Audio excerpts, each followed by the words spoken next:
Sim, Senhor, aqui estamos. Sim, Senhor, neste primeiro culto de 2020, iniciando esta nova década, nós queremos te dizer, aqui estamos, Senhor. Queremos confessar que necessitamos de Ti. Queremos declarar a nossa fé e o nosso amor. Queremos consagrar tudo o que somos e tudo o que queremos ser, todo o crescimento que queremos ter e atingir, Senhor, neste novo ano, e colocamos aqui no Teu altar, junto com as nossas ansiedades, junto com tudo aquilo que sabemos que só o Senhor pode fazer. Entregamos e nos despimos diante de Ti para dizer: carecemos da Tua graça que nos basta e do Teu poder que se aperfeiçoa e que se aperfeiçoará em nossas necessidades. Receba, Senhor, a nossa adoração, a nossa confissão, o nosso clamor, a nossa confiança, Senhor, de que o Senhor continuará a cuidar de nós e do seu povo. E a Ti seja toda a honra, todo o louvor, por todos os cultos desta igreja neste ano e por todos os cultos dessa igreja até a sua volta, pois o faremos e o fazemos em nome de Jesus. Amém e amém. Vamos aplaudir a Ele, o Senhor da nossa vida.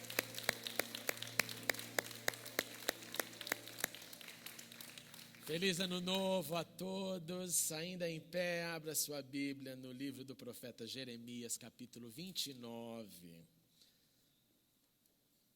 Que Deus te dê e nos dê um ano cheio de boas surpresas, um ano que possamos conhecê-lo ainda mais, e andando com Ele, Ele muito fará. Jeremias, capítulo 29, verso 11. Quem estava aqui no culto da lembrança, no culto da virada, viu o Sérgio nos lembrar desse texto maravilhoso. Diz assim: porque sou eu que conheço os planos que tenho para vocês, diz o Senhor, planos de fazê-los prosperar e não lhes causar dano, planos de dar-lhes esperança e um futuro. Oremos uma vez mais. Senhor, continue conosco. E agora abra o nosso entendimento para ouvirmos a Tua palavra, que ela nos transforme ainda mais à semelhança de Jesus, o nosso Senhor. E é no nome dele que oramos. Amém e amém. Podemos assentar, meus irmãos.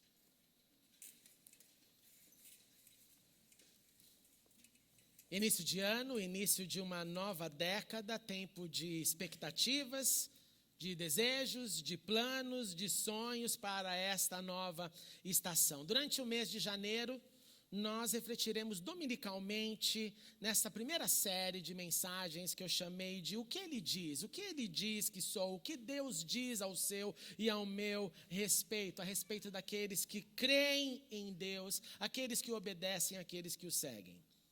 E a pergunta que vem na sequência é por quê? Por que refletir no que Deus diz?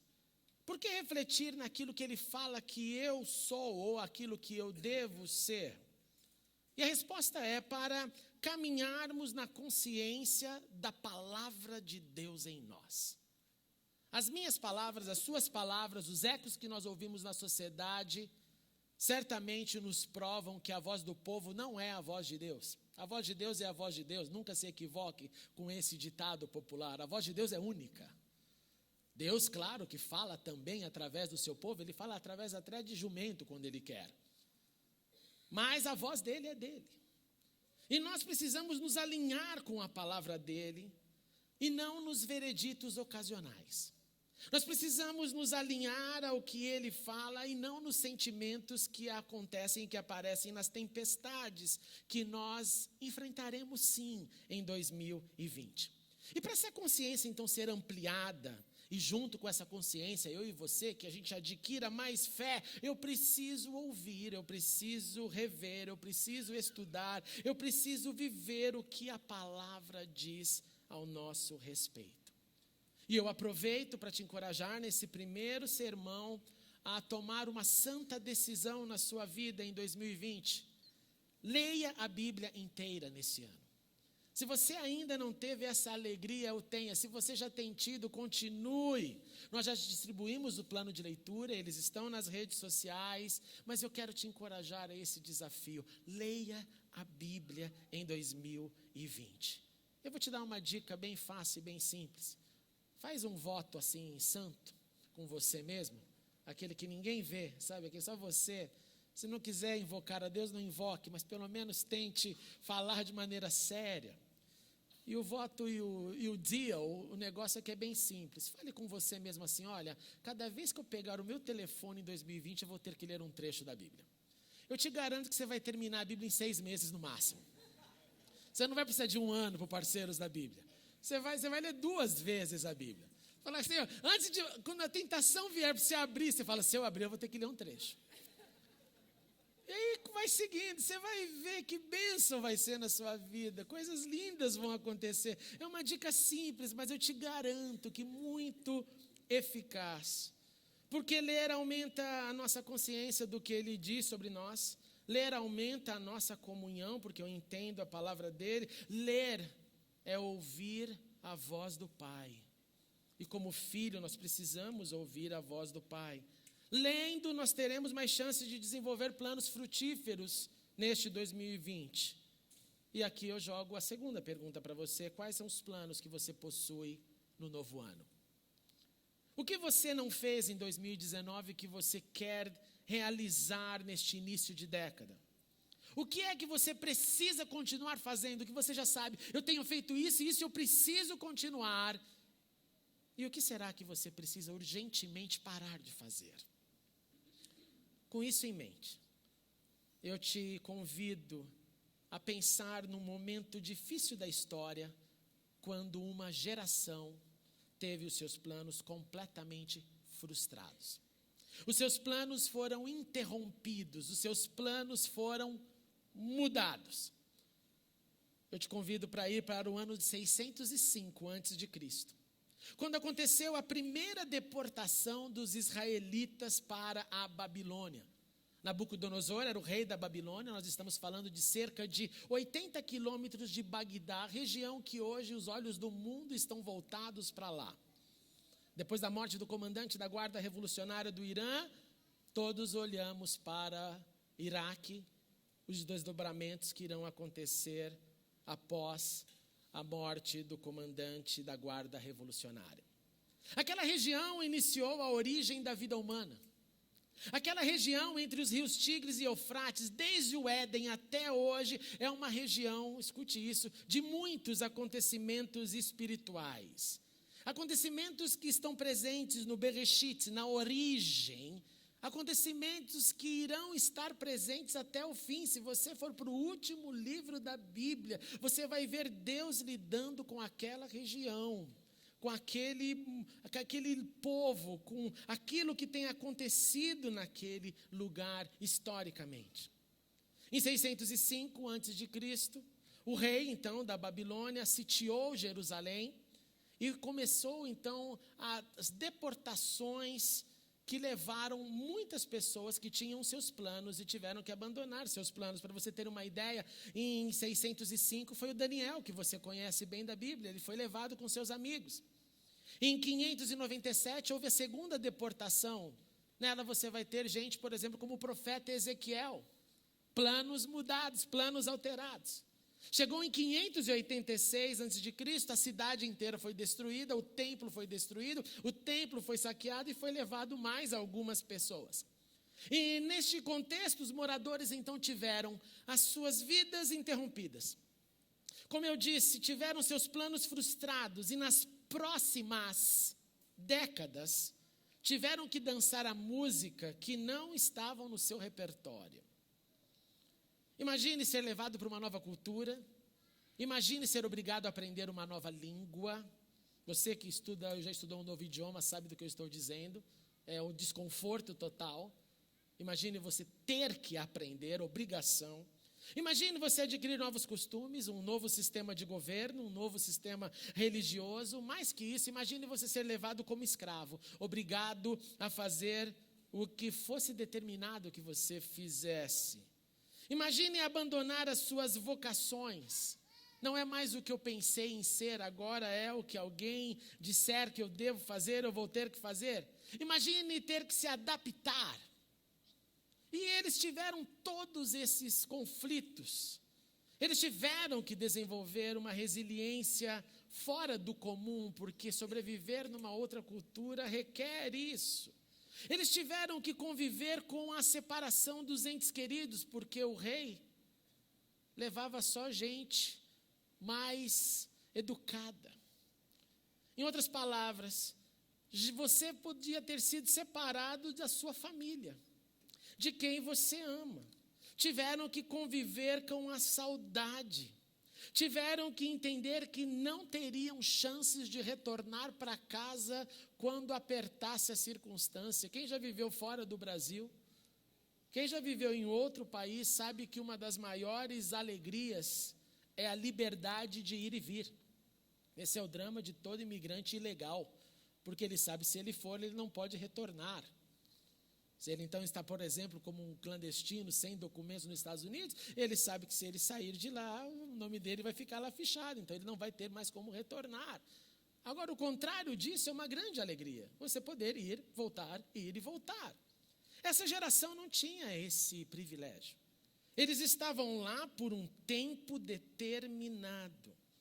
E eu pergunto, imagine se esta fosse a nossa vida, o nosso contexto nesse início de década, se tivéssemos todos nós sido roubados e levados dos nossos sonhos e planos e não tivesse como retornar nem daqui 10 anos.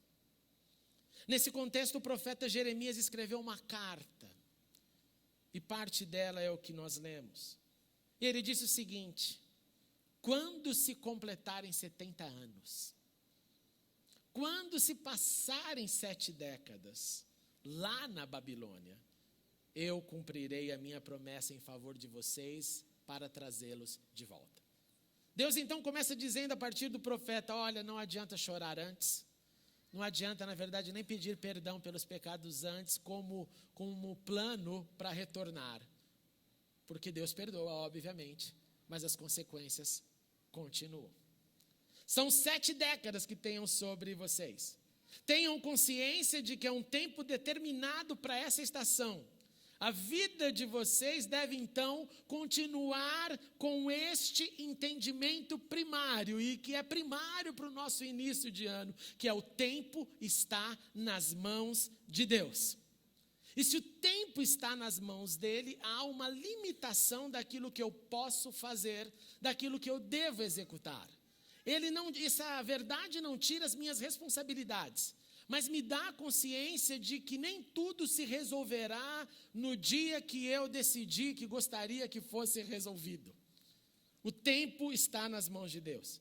Mas diz Deus através do profeta para esta geração: trabalhem, mesmo que o trabalho não seja o trabalho desejado. Trabalhem, frutifiquem, prosperem, busquem a prosperidade da cidade que eu os enviei. Isso aqui é Deus dizendo: perdoe. Perdoe, porque como você trabalharia para alguém que te sequestrou para um lugar que você não queria estar? Olha aqui, que ambiente para você falar: por isso que eu vou ser ladrão lá naquele trabalho. Porque eu não pedi para estar lá. Eles me levaram, então eu vou só minar todo esse trabalho. Deus fala: não. Busquem a prosperidade dessa cidade que eu vos enviei.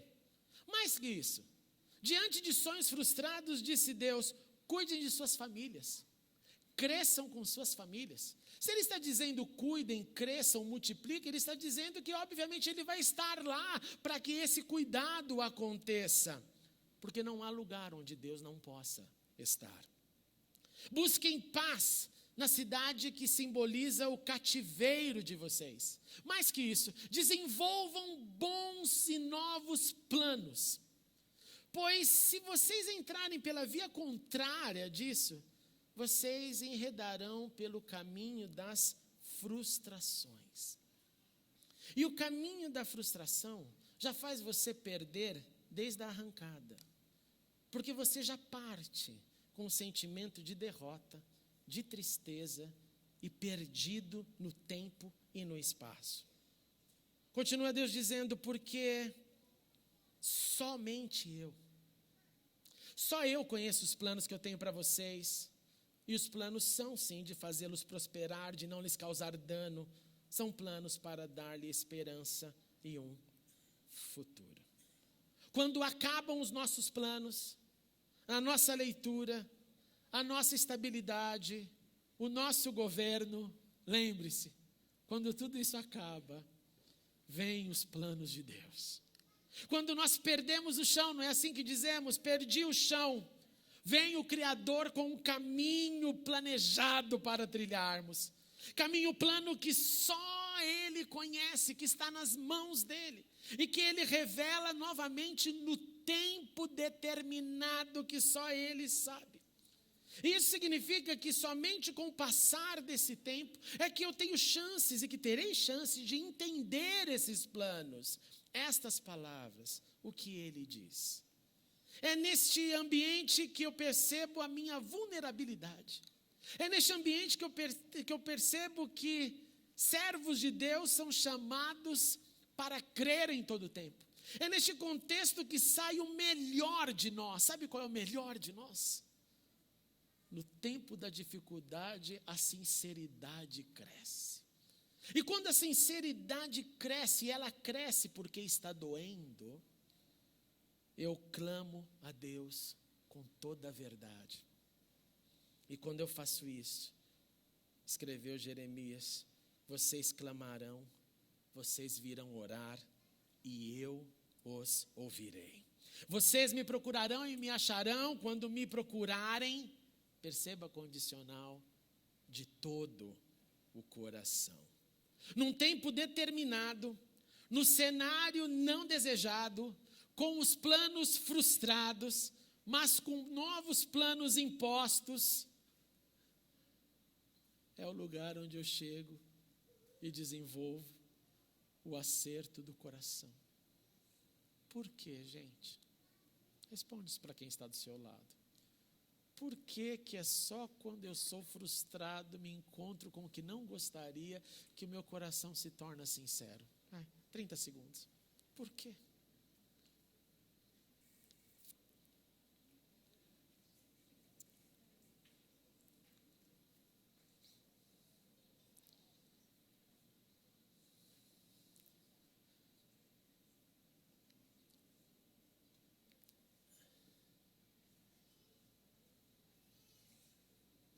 Eu tenho a impressão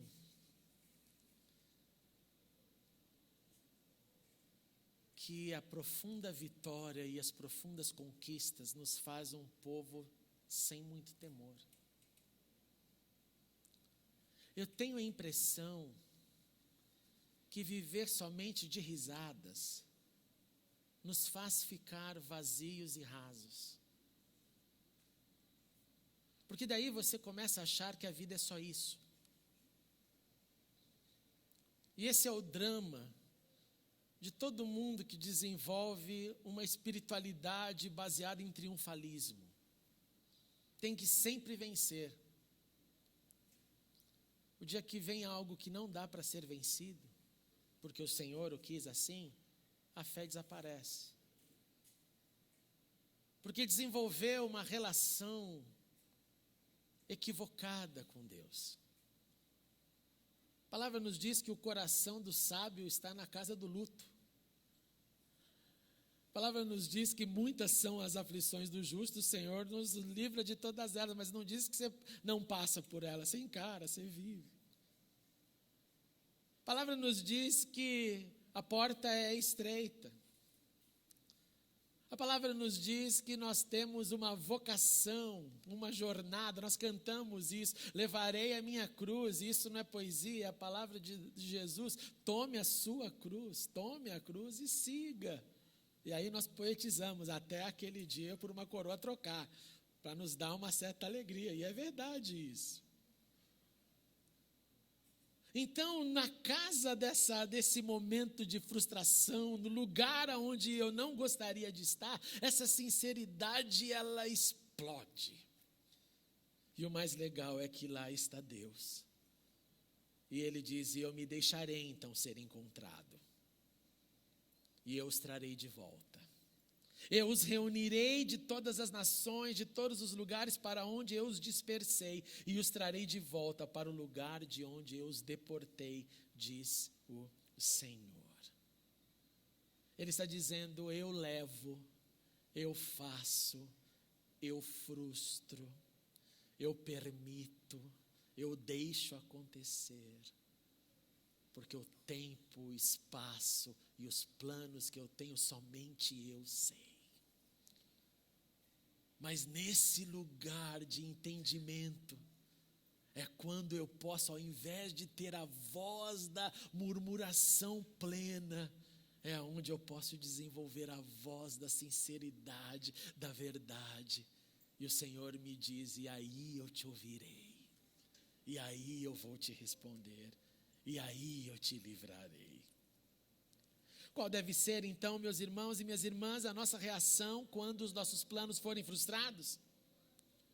O que será que o Senhor pode estar nos dizendo nessas horas difíceis? E eu creio que a resposta dele é: eu tenho bons planos, fique tranquilo. Se precisar chorar, chore um pouco, mas confie em mim. Eu acredito que ele está nos dizendo aquilo que o salmista escreveu: confie no Senhor e faça o bem. Assim você habitará na terra e desfrutará de segurança. Deleite-se no Senhor e Ele atenderá aos desejos do seu coração. Em outras palavras, tenha prazer no Senhor. Entregue o seu caminho ao Senhor, confie nele e Ele, no seu tempo, agirá. Ele deixará claro como a alvorada que você é justo, e como o sol do meio-dia que você é inocente. Você que sofre injustiças, espere no Senhor. Não faça justiça com as próprias mãos. Descanse no Senhor e aguarde por Ele. Sabe, o salmista nos diz: com paciência. Não é para agora. Deixe nas mãos dele. Não se aborreça com o sucesso dos outros, nem com aqueles que maquinam o mal. Nesse ano de 2020, tire da sua mente comparações, que às vezes fazem: mas o fulano, deixa o fulano cuidar da vida dele. Mas ele faz tudo errado e dá certo. Deixe ele, problema dele, problema dela. Se compare com gente de Deus. Gente de Deus espera, confia, entende, permanece, resiste. Evite a ira e rejeite a fúria, não se irrite. O salmista diz o seguinte: ó, isso só leva ao mal. Tem coisa mais chata do que ficar irritado, gente. Acaba a irritação e você está indo com aquela angústia: mas por que eu fiz isso? Por que eu falei o que não devia? Por que eu agi dessa forma? É um veneno, é uma intoxicação emocional, espiritual, e que contagia quem está do lado, quem ouviu, quem não deveria ouvir. Isso só leva ao mal, pois os maus serão eliminados, mas os que esperam no Senhor receberão a terra por herança. Bendito seja o nome dele. O Senhor te diz e nos diz essa manhã: confie, eu tenho bons planos. Vamos ficar em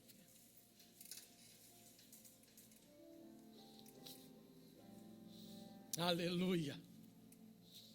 Aleluia pelos bons planos que o Senhor tem. Aleluia, porque sim, não é quando a gente quer, mas quando o Senhor decreta.